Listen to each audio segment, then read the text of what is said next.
මොකද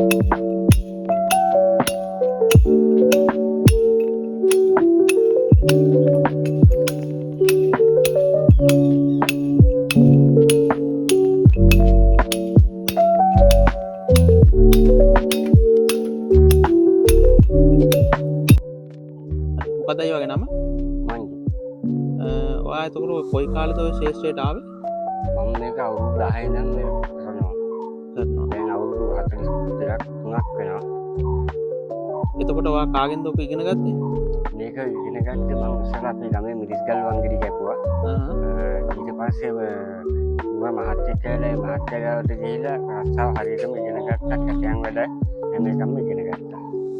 එතකොට කැටයන් වැඩත් කරනවා? කැටයන් වැඩත් කරනවා. සඳකට පහන්, කොරවක් ගල්, මුරගල් හැම එකම කොන පඩි.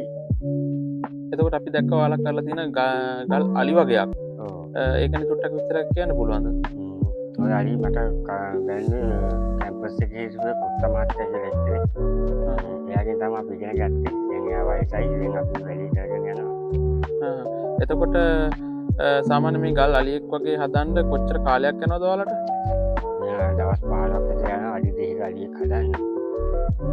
සාමාන්‍යයෙන් එතකොට ඔය අලියෙක් හදන්න ඕනම කෙනෙකුට පුළුවන්ද? නැත්නම් ඒකට ගොඩක් පළපුරුද්දක් ඕනේද? ඒකට පළපුරුද්දක් ඕනේ. කටු මිටි අතට හුරු වෙන්න ඕනේ. සිස්ටාන් දෙන්න පුළුවන් වුණාට එයාට හැඩතල ගන්න කටු මිටින් ගහන්න ඕනේ. ඒ ගහන්න හැකියාව තියෙනවා. හැකියාව තියෙන නම් කටු මිටි හොඳට හුරු තියෙන්න ඕනේ. හුරු නැතුව හුරු නැති කෙනෙකුට හදන්න බෑ. කටුවෙන් හදනකොට ඒක කටුවෙන් බස්සලා හදන තැන් තියෙනවා. වැඩිපුර යටට කැඩෙන්නේ නැතුව උඩින් කැඩෙන්නේ නැතුව ඒක ගහන්න හැකියාව තියෙනවා. කටු මිටි හුරු තියෙන්න ඕනේ. බැරි වෙලාවකත් ඔයාලා කරන නිර්මාණයක් හදද්දී මගින් කැඩුණොත් ඔයාලා මොකද කරන්නේ? අයින් කරන්න ඕනේද?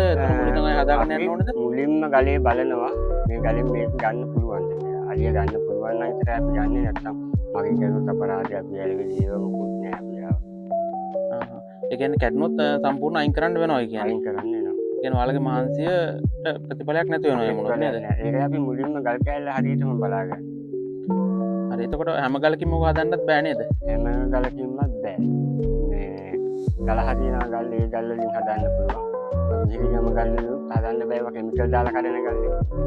ඒ වලින් බෑ මේ අපිට නුවරින් ගේන්න ඕනේ ගල්. එතකොට මට පොඩක් අය හදන උපකරණ ටික පෙන්වන්න. මොකද්ද ඔකද කටුවයි මිටිය කියන්නේ? මේක සාත්තරේ මිටියේ. මේ සාත්තල් දෙක.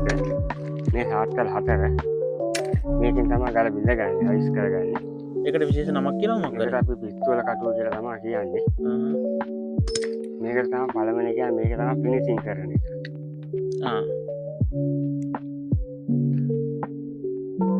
මේක කියන්නේ පැති කටුව කියලා. කියන්නේ මේකෙන් අපේ ලොකු පෑලි පොඩ්ඩක් හදාගන්නේ මේකෙන් තමයි. ඔයාලා එතකොට ඔකට නවීන තාක්ෂණය මොකද යොදා ගන්නවද?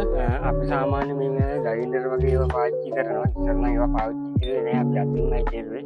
කාලේ වැඩි හින්දා කාලෙත් මම කරගන්න ඕන නිසා මේ වගේ දේවල් අපි පාවිච්චි කරනවා.